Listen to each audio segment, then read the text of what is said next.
Let's actually do something. Allow your feet to touch, and then relax your hips and shoulders. Bring your head top up to the highest point, and then move all of your energy into the center. And then going through, do a scan. You can make micro adjustments. Relax the face, the brows, the vision. Open the nostrils. Half smile is the minimum. Tongue is connected somewhere to the upper palate. Relax the jaw. Push your ears straight back while keeping your chin tucked. Relax your tailbone. Sometimes in class I say tailbone is hiding, but that's simple.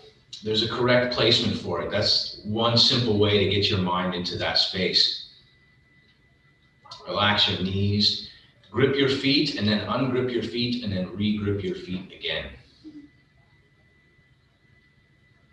Then take a deep breath. Let's start with just some basic breathing. So go at your own pace.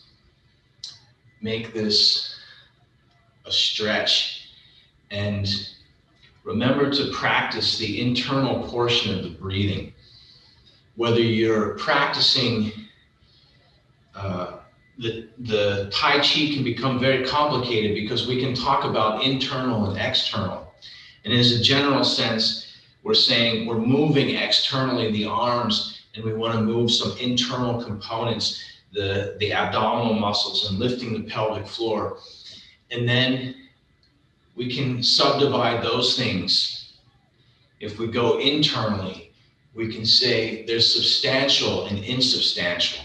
So internally, when you lift the pelvic floor, the muscles and tendons that you contract, that's substantial. But if we think about moving the chi, instead of lifting something substantial or physical, we have, even on the internal, we have an internal and an external, or a substantial and an insubstantial. So each of these areas can be explored and refined infinitely.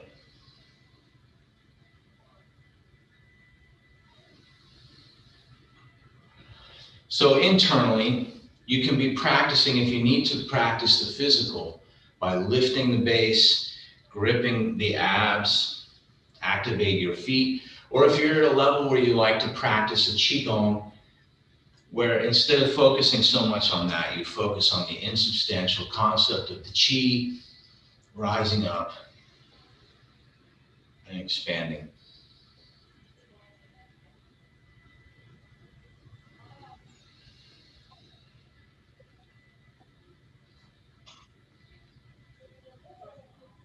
This kind of Tai Chi philosophy, by the way, is very confusing to a lot of practitioners, especially young martial artists like to know if a style is internal or external.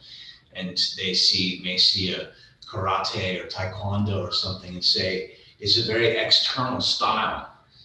But the practitioner can be doing internal work, moving in a way internally that makes the external style a combination thereof. Tai Chi, which is based off of the yin and yang symbol, should be a combination of both internal and external, substantial and insubstantial,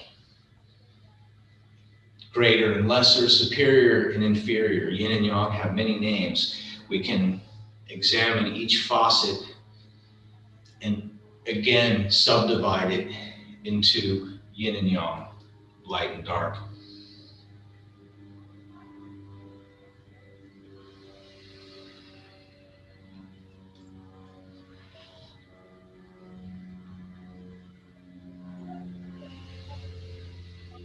And then make the next one your last one. So breathing full, take your time, go at your own pace. And when you reach the base, bring everything back to the center.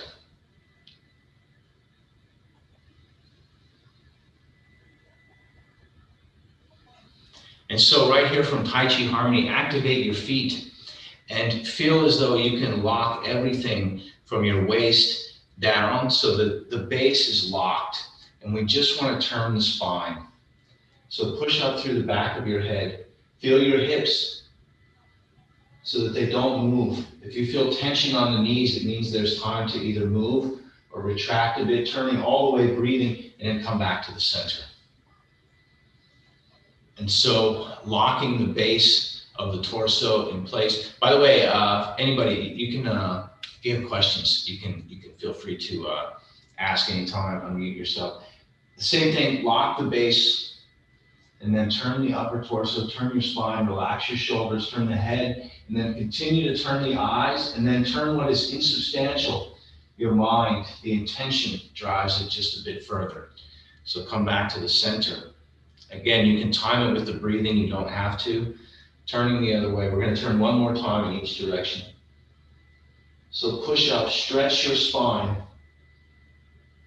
stretch your head, your eyes, and your intention to continue to turn. Protect your legs. This kind of turning, we can end up turning the whole body. So breathing, use your hands. One hand is pulling, the other is pushing there in front of the sternum. Push up through the spine, breathing deep. Let the eyes lead and the mind is even further. And then come back to the center and relax. Next, we're going to do some shoulder rolls. So just turning. See how large you can make the movement while keeping the movement relaxed. So we may think of using the insubstantial to drive the substantial without using the muscles or tendons. Can we use the breathing? Can we use the chi internally? Can you do it just with your mind without even thinking of breathing or chi? How lightweight, how open can you make the joints? You turn fast or slow, doesn't matter. If you haven't changed directions, change directions going the other way.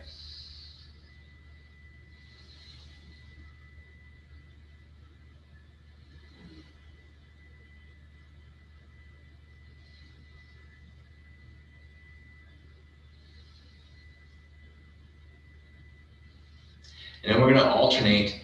See if you can turn your shoulder all the way to the center line, and then bringing the other one up and forward.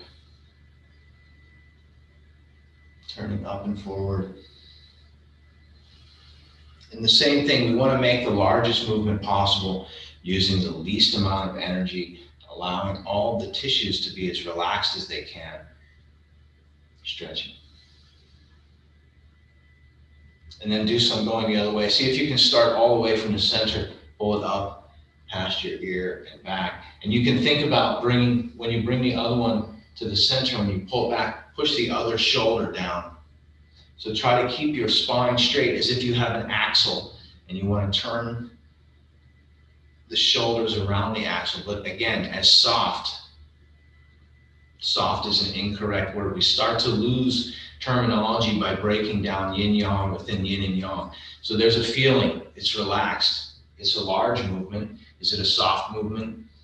In the Mandarin, they say the word is Dao Yin, and this means like a soft way, like a soft yoga. But if you study with Master Su, she says, it's not soft. So you must find out the answer to that, as you can ask her. Next, keep your hips locked into place and just turning around the center. I don't want you to use a lot of power. I want you to see if you can feel the centrifugal force pulling outwards from the center so that your hands feel disconnected from your forearms and your forearms feel disconnected from your upper arms and your upper arms feel like they're being pulled away from your shoulders and your shoulders feel like they're swinging away from your center line. So you really have to push up through the back of the head, relax your tailbone so that we're keeping the tension in the spine vertically. And then this is a Dao Yin. For later, for a different kind of process, we can use the power. But for now, I just want you to feel as if using the gravity and the force will pull the joints apart.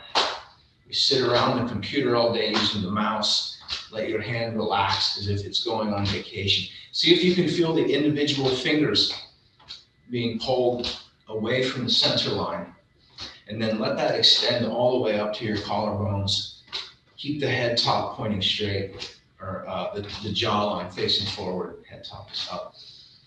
Breathing deep. And then we're going to do the same thing. So trying to use as little energy as possible.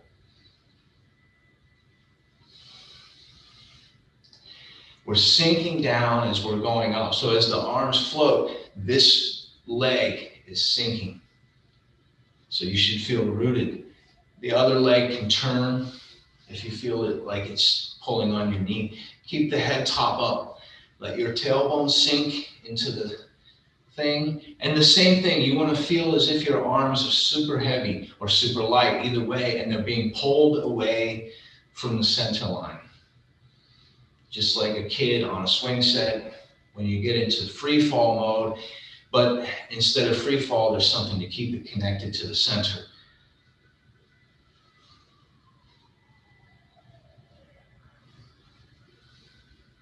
Check to see that you have a very serious expression. Face. Keep working. And then next, we're going to do the next one. So relax, coming back from the center. For Tika, just getting started, to get your stuff set up. We're just actually warming up. We started quite late. So again, the same thing, turning, this time over the shoulder, as if you're patting yourself on the back, but you want to keep looking forward at the camera. So here I'm turning up on my toes, so I don't want to twist the knee. Keep the leg is in line. And the same thing we did on the last two. This is a Dao Yin, this is a soft. So we're not looking to make power or turn quickly, but instead see how much you can feel as if your fingers are pulling away from your hands. Your wrists are pulling away from your forearms. The bicep is pulling away from the shoulder. The shoulders are pulling away from the center. This is, if we talked about yin and yang, and we wanted to say something was, earlier we said something's very external, so it can have this very hard force. But for this one, we want to be the opposite, the complete yin, as if you're a rubber person, rubber man. But we want to keep the alignment. And then we'll do number 4, which is the combination of 2 and 3. So reaching over, take your time. And the same thing, we're not looking for any power here as much as we are to feel there's a turning force, and it's in the shape of a Tai Chi, half of a Tai Chi symbol on each side. Try to keep your center line straight with the same long, relaxed, deep breathing that we started with.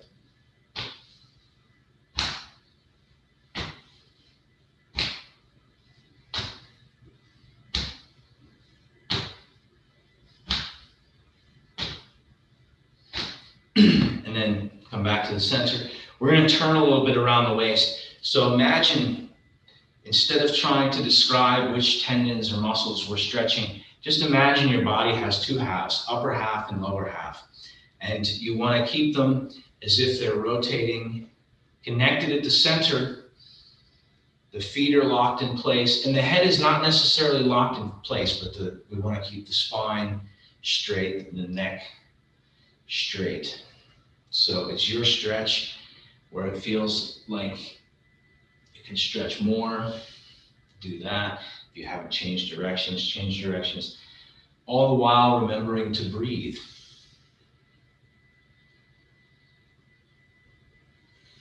And then next, we're going to do some folding at the waist. So make your feet parallel. Push your tailbone back and away, and allow your head top, your spine, your neck, and your back to relax. If you can you know where your crown chakra is, allow it to point to the ground so that your chin is tucked even while you're upside down, and see how much you can relax your back. If your fingers touching the ground, that's okay. And breathing, the same internal activity while breathing, lifting the pelvic floor, using the abs. Try to relax so you can feel the blood, the chi, the energy moving along your back.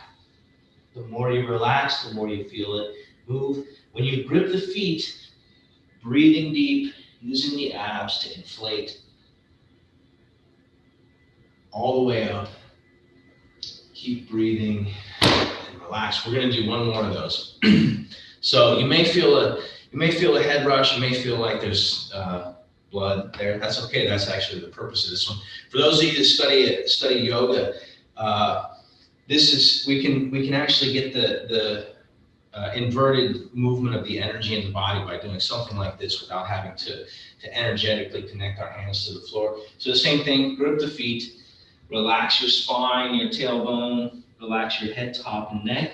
And the same thing is if you're just resting your body, like you're folding it in half over top of the bar, the railing, and you like to let it relax. The same way you fold your coat, you set it down over top of something when you come in, it folds in half naturally. Just breathe.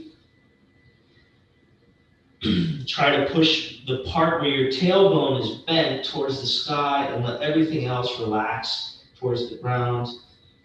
And then when you're ready, grip your feet. We grip the feet to balance the energy moving up because we're going to be breathing. So we want to be anchored, inflating, breathing all the way up, inflating all the way, and relax. Next, we're going to do something coming from this idea of this circular standing, this Qigong kind of standing. We're going to do since we're talking a lot about yin and yang, the inversion of it. So when we have this circle, we can turn the feet open and then unroll the thumbs so that the thumbs are turning backwards. Grip your feet. Remember to breathe, and then when you're ready, use your abs to close everything back to the center. So if you watch for a minute, this one may be good to practice somewhere where you have a wall, a couch, or a bed if you lose your balance, because this one requires a bit of balance. So from here, this is closed. If my feet are in and my hands are circular this way, we're doing the inverted. So if you can turn your feet and you feel comfortable, you can open them that way. It's difficult to balance because the feet are as if they're on a single line.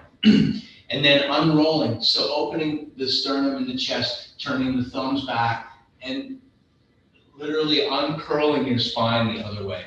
Remember to breathe, grip your feet,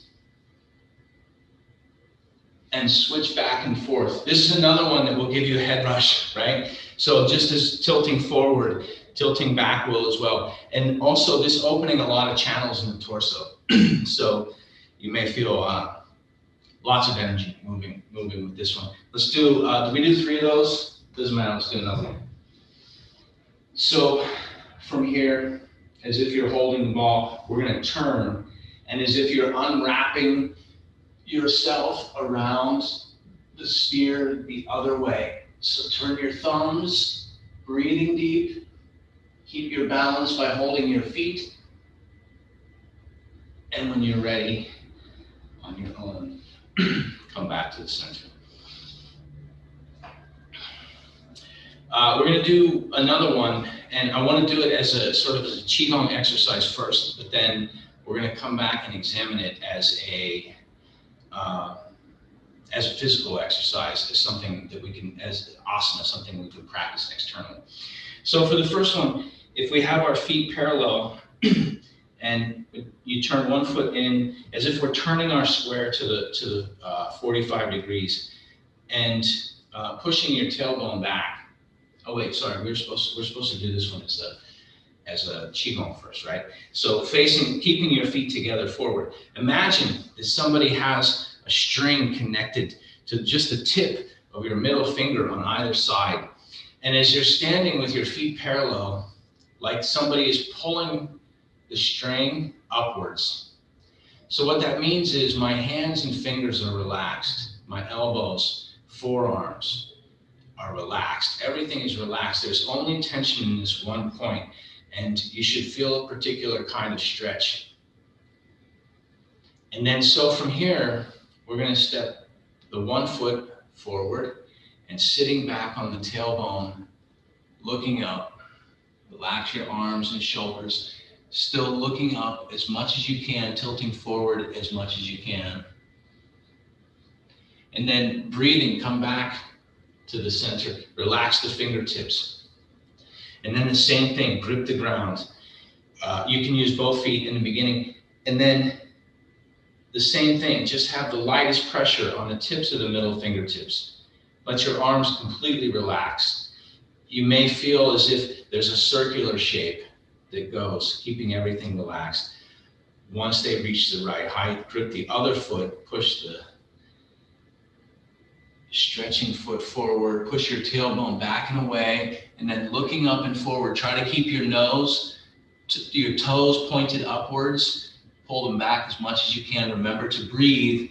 You should definitely feel this in the back of your legs. Grip the ground to stand, breathing to stand. Relax your fingertips. Come back to the center. We're going to do one more of those on each side. So this is for those that have studied with Gene. We used to refer to this as Gene's swan dive because it's something bird-like, and we're going forward. The same thing. Allow the feet to touch. Take a deep breath. Just the tips of the middle fingers, as if there's a fishing line, some very delicate string, just lifting. Feel how heavy your arms are and feel the separation of the joints, like what we were talking about earlier. Let your shoulders relax. They're heavy. The arms are heavy. It's weighted down. Keep the spine straight. Grip the standing foot. Push the other foot straight forward. Push your tailbone back and away. Use your abs, breathing deep. Everyone here is in the correct physical shape to do this. Turn your face up. Keep your toes like you're trying to pull them towards the kneecap. You should feel a very distinct stretch in the back of the leg. Grip the ground when you're ready. Breathing to stand up. Do the other side. So the same, feet, fingertips. See how heavy you can make the arms by relaxing them. Somehow they still move. Grip the standing foot, push the other foot forward as far as you can in a straight line. Push the tailbone back and away. Head top, or face looking up, toes pointed upwards as much as we can. Breathing deep, feel the stretch, and then come back to the center. So Gene used to teach that one as a Qigong, but then he would say, you can just do this as an exercise. We may refer to this as, again, internal, external. The Qigong is nice and floaty, and we can practice very slow. The external one is far more like just a regular Western style workout. So again, we're going to use the square. If you put your foot forward, you can use this other leg to balance if you are concerned about that. Pushing your tailbone back. The same thing, toes and nose are lined up. And then take your other hand and just hitting along the back of the leg. So remember to breathe, grip your feet, keep your spine and neck straight. Either looking up or point your crown chakra forward. Keep your toes pointing all the way up, and you can all that stuff in the back of the leg. So this is the same kind of concept.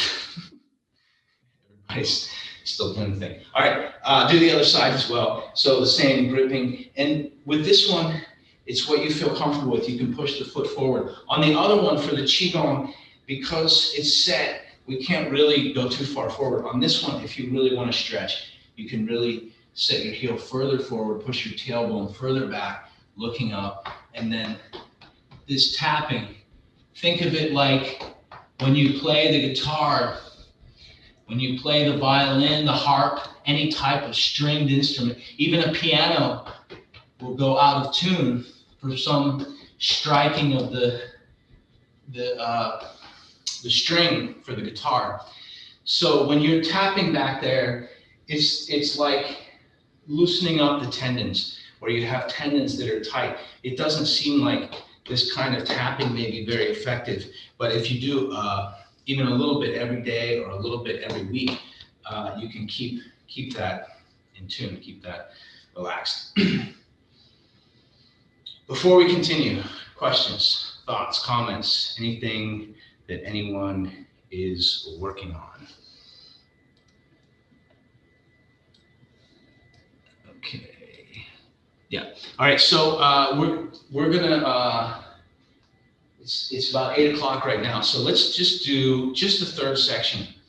And before we do, let's do a little bit of X stepping to get into the mindset of what I want you to practice. What we should be working on is developing very strong legs so we can stand balance on one leg and still be able to make a movement and change without having to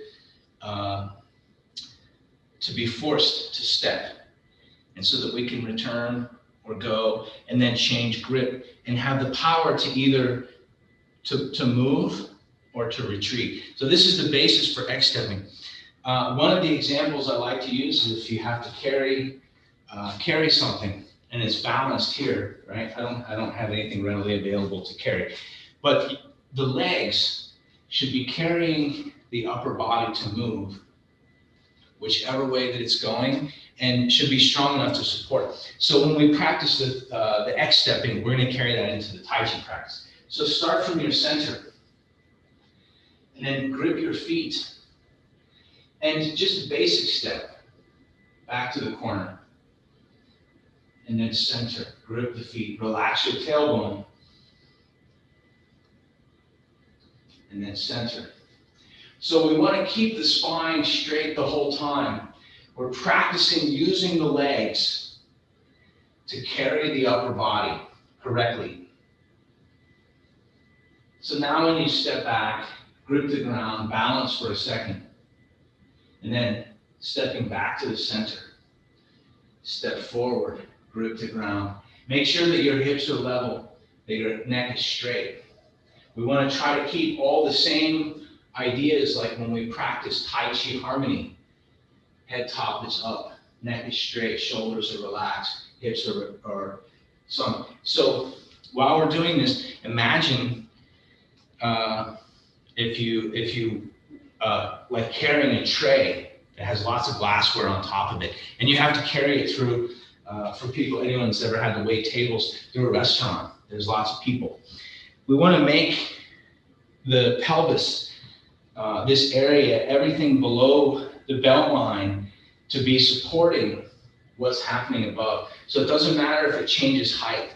That's all in the support system, in the control system for the legs. So have that feeling when you step. If your tailbone is relaxed and it's level the whole time, even if you lift the leg, we don't want to shift the hips. We're literally keeping this in place.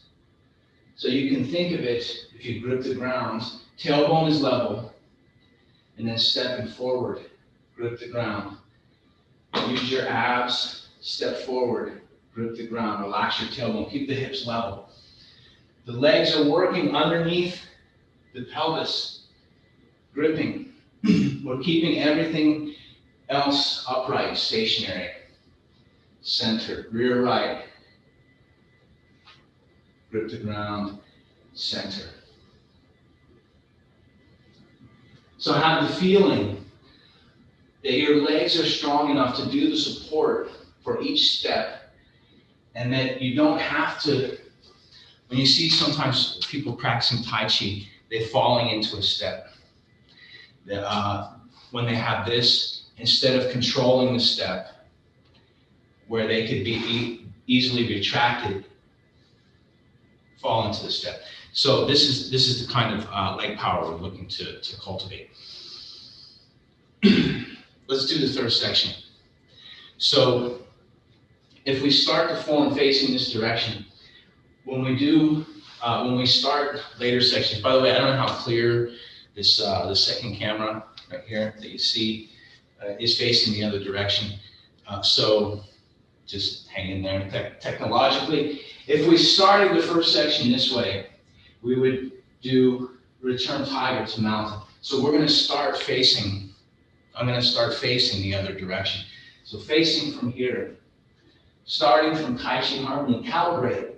Tai Chi is about a perfect movement, making perfect movement. And so to make a perfect movement, we have to know what the perfect alignment is. And this is why we use Tai Chi Harmony as a basic calibration. Later, when you study other Tai Chi, when you study Bagua, when you study higher yoga, you can find, again, just like we said, each facet can be broken down into yin and yang. Is it energetic and going up? Is it relaxed and sinking down? Is it some combination? So for each one, go to the crown chakra and then check, is power going up? And then is it also relaxed? And then for your brow, the same, as your brow relaxed, but is it filled with energy? The same thing with your breathing. When you open your nostrils, it should be full. You should be able to take a full deep breath because everything is relaxed. The tongue is pressing upwards, but we want the qi to move through the tongue to complete the connection between Dumai and Renmai, the two main channels in the body. So even though it's up, it's relaxed, it's soft. So we want to have that connection.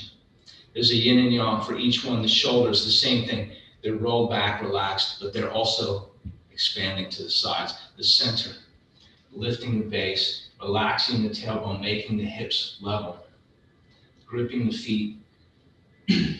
So starting from Tai Chi Harmony, stepping shoulder width wide, we're going to do return tiger to mountain, or embrace tiger, return to mountain.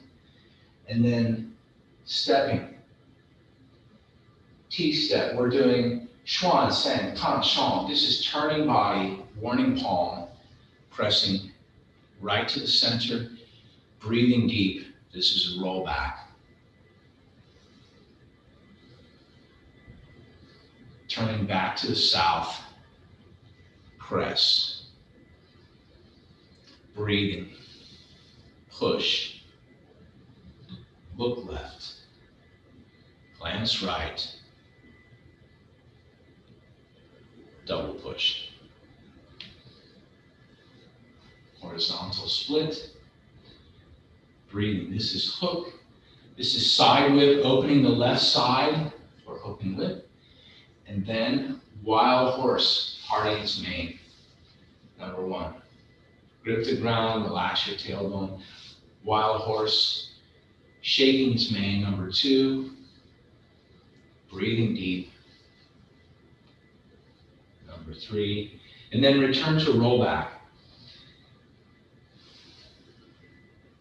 In this form, the rollback, press, push, those occur a number of times as a recurring sequence. So when you practice on your own, you should always use them to return back to the basics, whether it's to return back to basic breathing, whether it's to return back to basic Tai Chi principles. We have hook, side whip, this is parallel, and then this is Yu Yan Chuan So. Jade Lady working at the shuttle, looking, turn 270. Press, breathing deep, grip your foot. Turning 90. Press, breathing, step, turn, press. We're facing southwest. Grasp the sparrow's tail left, press.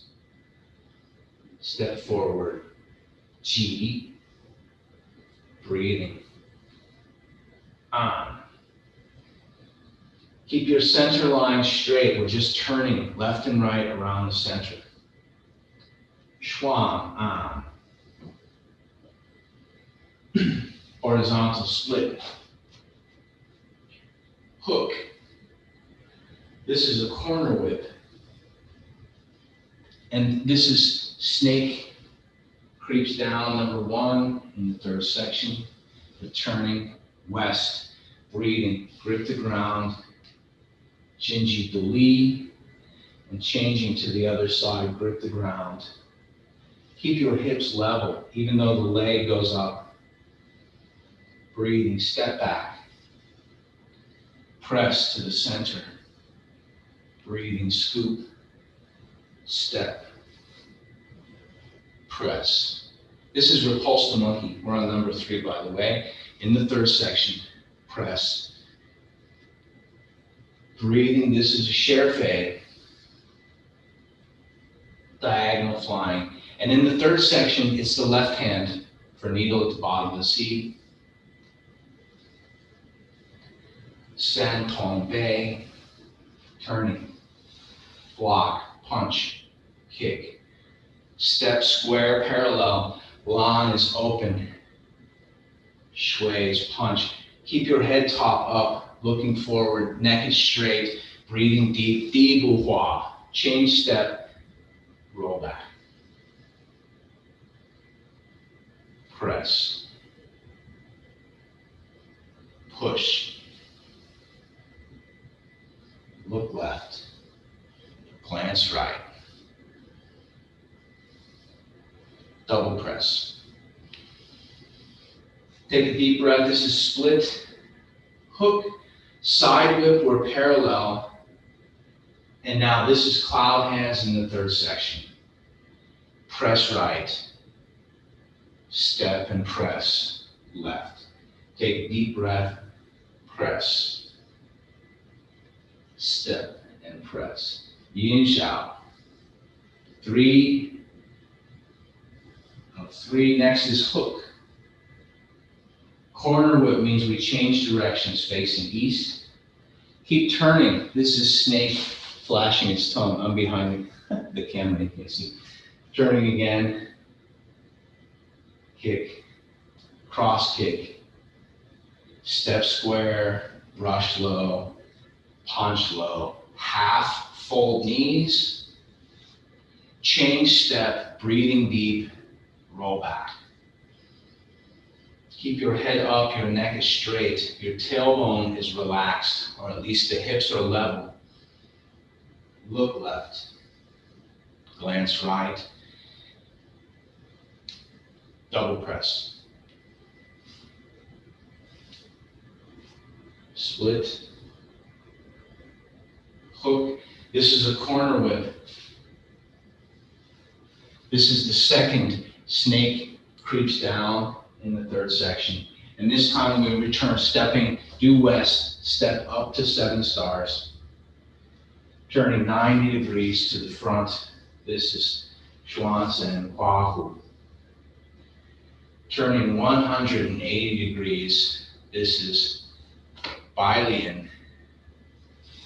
Wong Gong Sihu is open the bow to shoot a tiger, block, punch, kick.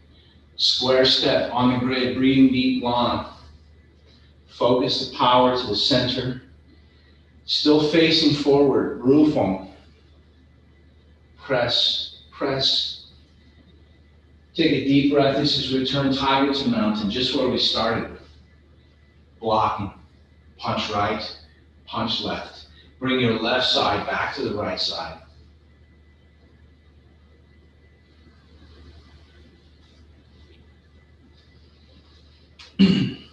Okay, how you feeling?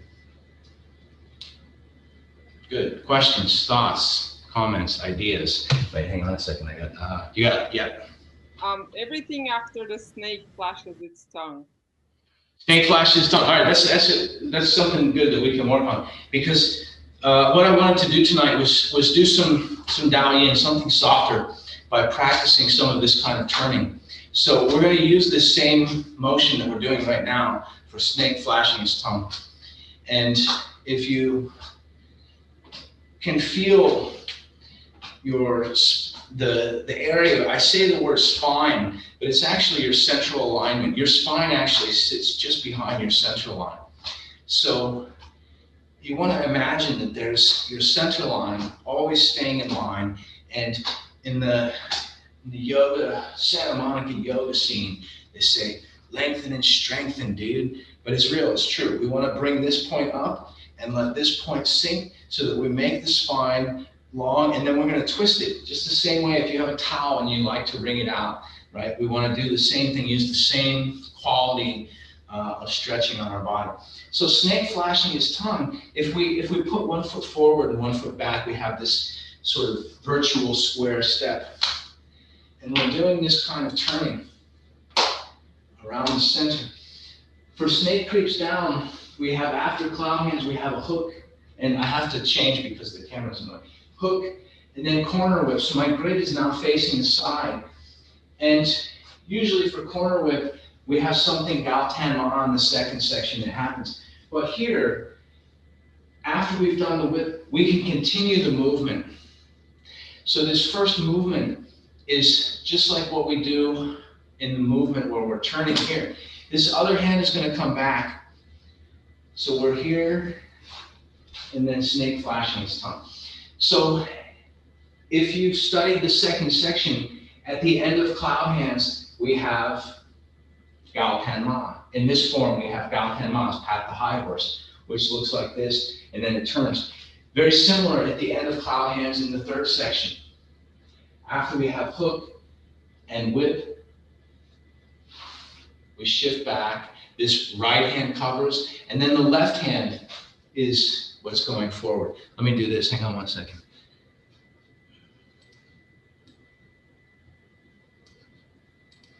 All right, so maybe not as good for the footwork, but you can see the hands better. So if we start from hook and whip, we have the right side here. Remember, just like we started when we were doing the circle, where we're holding the circular shape, always keeping that round shape in mind. And now when we step, we're going to turn 90 degrees. And so this is a hook and whip facing to the side. And now from here, the next movement. This is one of the ones I don't know how to say in Mandarin, by the way. So the right hand crosses over and the left hand recoils, because as this hand covers, when the center, foot, and hand go forward, it's a snake flashing his tongue. So you can keep these hands connected. So what's happening is this: somebody has their guard up, right? They have something in front of you. You want to cover. So this hand, just like the swing hands, but this becomes a cover, and then we replace it with a spear fist through the center as such.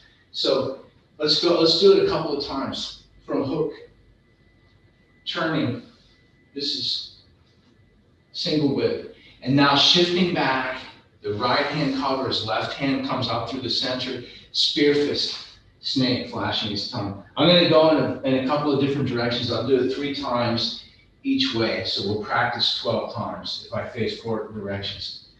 So hook and whip, shifting back, snake flashes his tongue. So from here, turn, continue, cover. And now if I face this direction, I'll turn towards the camera. So I have a hook. And now I turn 90 degrees, single whip, cover your gate, and then press to the center. So from hook, turning, single whip. And now from here, when I shift back, I just want to cover what's right in front of me. I don't need to sweep all the way over. You can, if you like to do the swing hands, you can make the Tai Chi form very large like that. But for martial art, it should be more compact frame.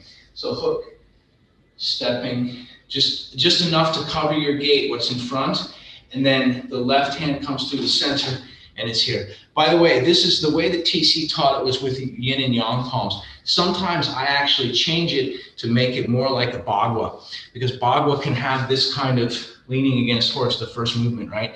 Can have this kind of double jabbing. So I teach 2 different ways. I teach TC's way and I teach my way. Let me face another direction, and we're going to keep doing his direction, his way first, and then we'll examine the hands later. So from hook, when I turn 90 degrees, single whip, and now shifting back, keep the spine straight, launching off the rear foot, you can add a follow step. So from hook, turning, keep the round shape, make the legs stable, spine is straight, breathing is deep, everything's relaxed. So from hook, turning, single whip. And then from here, you can just turn the waist. Keep turning as you shift back.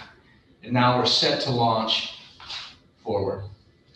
This is, by the way, this one is a little bit like in the first section, we have holding the moon in the chest. In this form, after we have brush knee press, we have this shift back, cover, and punch, right? So this covering, we see this covering in this Tai Chi form quite a bit. We're just covering the opponent's defenses to move forward this way. So this is the same type of thing. If I stand here, if I just do 1, 2, 1, 2. See if you can see the Taiji symbol. The two halves of the paisley. You're drawing one on each side, and then the power is coming through the center. So why covering this and this?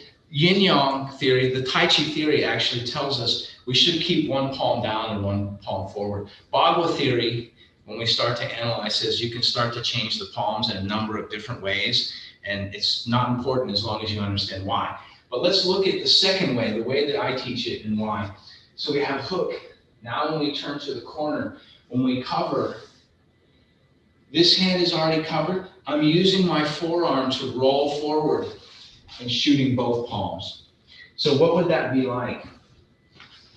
If we have, I don't know how effective this will be. If we have a weapon that's here, I don't know if you can see it, right?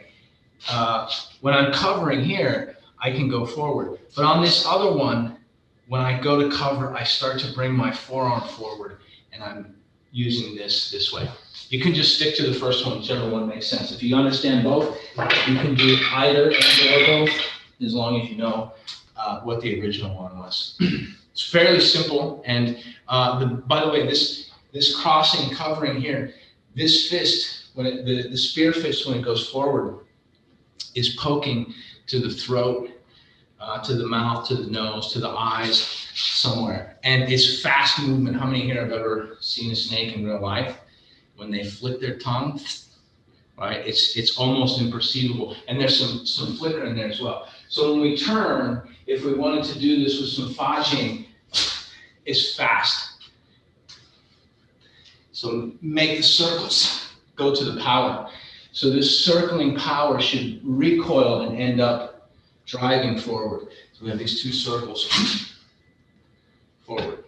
When you do that first 90-degree turn, how are you changing the angle of your right foot? Are you rotating on the toe or the heel?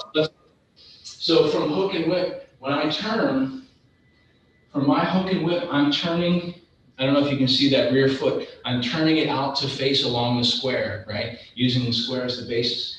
And then on the next one, I'm keeping this foot back. The rear foot doesn't move. My front foot is shifting back this way. And then when I step forward, there's a follow step. Right? Okay. So this cover and step this way. But that first turn on the rear foot is a pivot on the heel? The first one, yeah. So when I do hook and whip, I'm setting the foot here. Yeah. Generally, by the way, this is a pretty general rule. Moving forward in Tai Chi is usually a heel step, and moving backwards in Tai Chi is usually a toe step. It does change. Side to side can also be one or the other. You may see Master Yun practice heel step cloud hands, and you may see him sometimes start the Yang style form by stepping his toe down. Sideways can go either. Generally, a forward step is a heel, right? There may be some changes to it, and then usually, this is X-stepping actually gets into this process. So let's go back to your question from the hook. Once I'm turning for single whip, now that this foot, as soon as this foot plants, we want to establish the balance quickly. And this other foot, my hips, we want to keep them level. I'm literally just turning, if I face this direction from hook, and then when I turn, as if my hip is connected to my foot.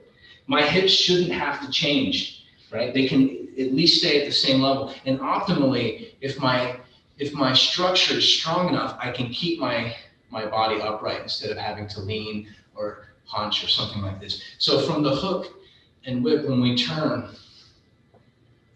right? Stepping here. And then when I shift back, I have a stable base on which to stand. And then poke, turn, the next one, something like that, yeah. Thank you. Questions, thoughts, comments? After that, after the snake, What's that? after the snake, how do you move to the next one after? Cross kick. Okay, we have just a few minutes, so we'll look at this now, but we may come back to it more in the future because this one is more complicated. Snake flashing its tongue is an easy one. You can just basically think of 2 circles and poking through. One covers, the other covers forward. So clear it out of the way, cover it, and forward. If we were to examine from Tai Chi ideas, we have hook. This is avoid, make contact, advance. There's 3 parts, right? So after we do snake flashing its tongue, the next movement, the hand and foot moving together. Left hand, left foot. And now, just like at the end of the second section, we have this kind of kick. So I think last Saturday in class, we worked on something after, see, embrace the tiger, scoop the moon from the ocean. Here, we did this kick, turning, 2, 3, this kick, right? So something like this. After snake flashes his tongue, once we turn, you can do the same kick, 2 circles for the kick. But you can also, just like we said, the most practical is if you can connect and kick at the same time, right? For the show, for the demonstration, for the big performance, or when you like to impress people in the park, you can make the big flowery movement, right? For martial art, it may be much simpler, right? You catch, kick, this other hand for balance. So the same, when we turn for, the next one is called cross kick. So after we step forward, once we turn, you can make these big circles to kick, or we can just turn, pole kick, just like the second section. It can either become very simple, or we can make it more advanced. So that is the same, but that's part of a movement, pole kick, or whether we do the bigger movement. And then from here, what's happening with this other hand is as if all 3 of these shapes are drawing a circle. So this is where we need the lower body, this leg, the standing leg. We need it to be strong enough because I don't want my knee and my hip wobbling. So we have to be able to move all 3 of these. Keep your tailbone and your head top straight. Grip the ground, breathe deep. And what is this? There's the hand movement as well. This is where it gets complex. When we turn, we pull kick, and you see this other hand here. All of these coming up.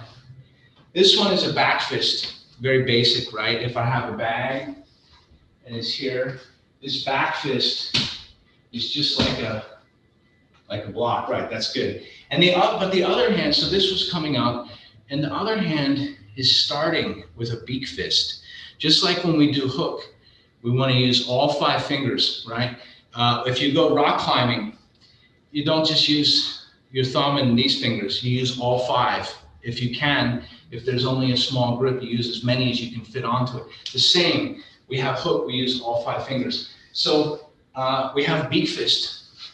While the back fist is coming up, beak fist is also turning, and then at the very last minute, beak fist opens to form this type of thing. If I use the bag, it looks something like this. I'm doing snakes flashing his tongue, turn, pole kick, and then these ones coming across this way. Yeah, so this opening is, the idea is imagining that you're hitting the side of somebody's head, under the ear, above the ear, on the temple, and when it hits, like a hollow point bullet, it opens. So you can practice if you take your hand and you put it here, and you're gonna take this other hand and like you wanna, it's a timing. You're gonna program your computer not to hurt your fingers, but to open just at the right time. So it can travel very aerodynamically and quickly.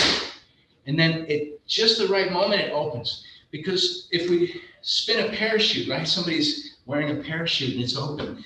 They won't fall very quickly. They fall very slowly. But if they tuck the parachute into a small pouch, and then right at the last moment when it opens, there's this feeling. So just like in the world of stuff, they have a hollow point bullet.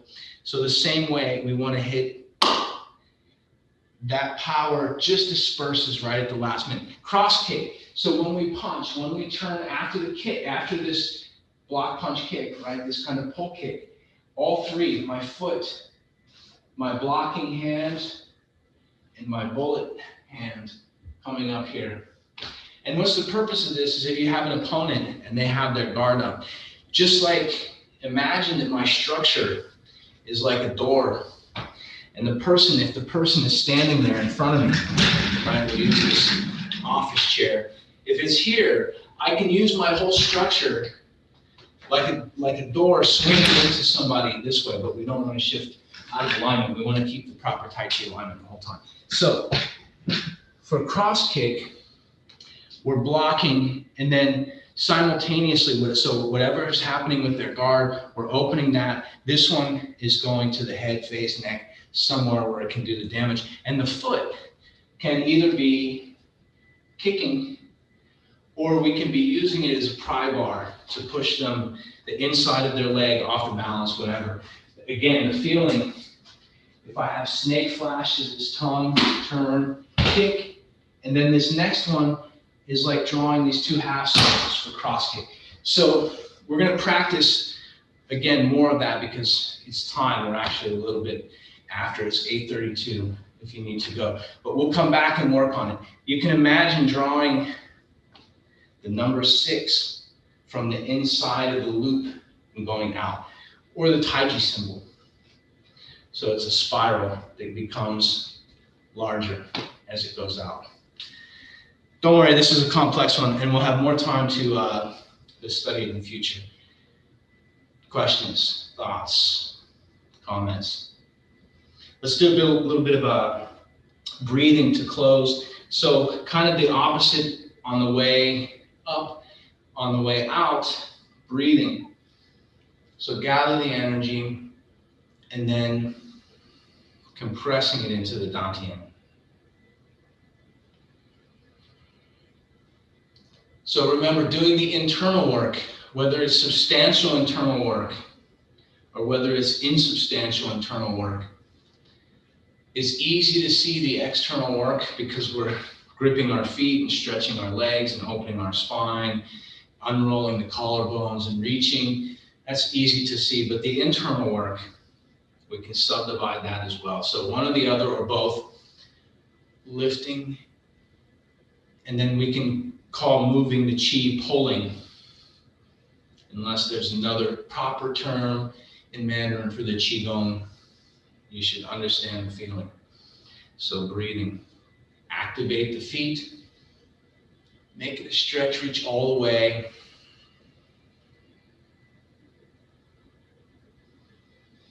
So the same feeling of lightness in your arms, let the wrists, elbows, shoulders open.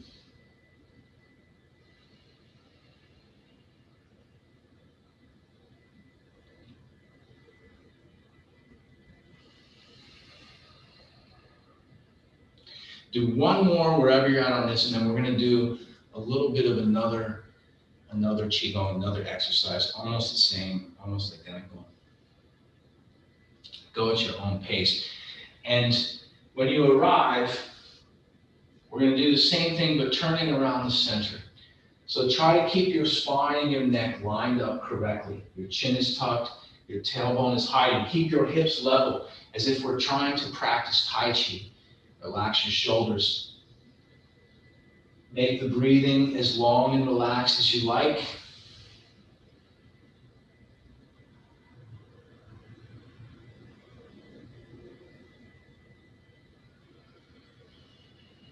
Check to see that you have at least a pleasant expression. Half smile is what my teacher would say. Very serious expression, not so good. And when you reach the end of the cycle on this side, change directions. And again, keeping everything as straight and lined up as possible. That way we can get the accurate turning around the waist. Relax your hips and pelvis so that it's sunk and sitting, and that your abs are turning your center line and your spine around the middle.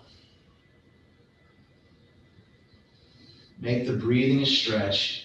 And you can put something in your mind as well, if you'd like to have some idea.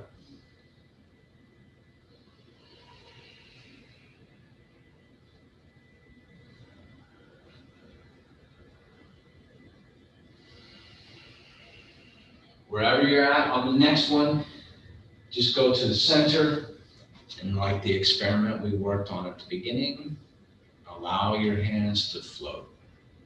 See if you can control where they're at in space without using any effort, any external physical effort. And you should feel your shoulders, arms relaxed. Bring everything back to the center. When we do Tai Chi Harmony, the hands only have to come up to the right amount. The Chinese philosophy is big on efficiency. So we want to use as little power as possible to do the thing. And this is true for Tai Chi Harmony as well. So if we can use all completely insubstantial power, if you can use Qi when you do the standing exercise and your hands float, you can also use the Qi to allow them to sink and find the right place in the center. While you're here also, for this kind of standing meditation, you should feel a space in your armpit. If your arms are sitting this way, it's too relaxed. You should round your back just a bit, keeping it straight. When we say round, opening the shoulder blades a little bit so that inside the armpit there's a space. Move your mind into your center and take a few deep breaths.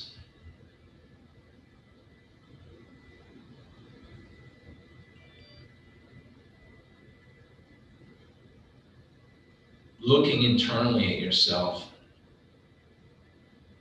Breathing. Smile to yourself.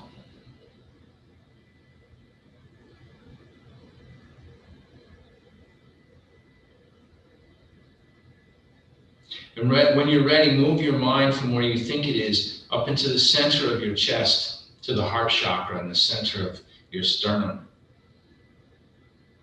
And breathing into your heart, take a second to smile to your heart.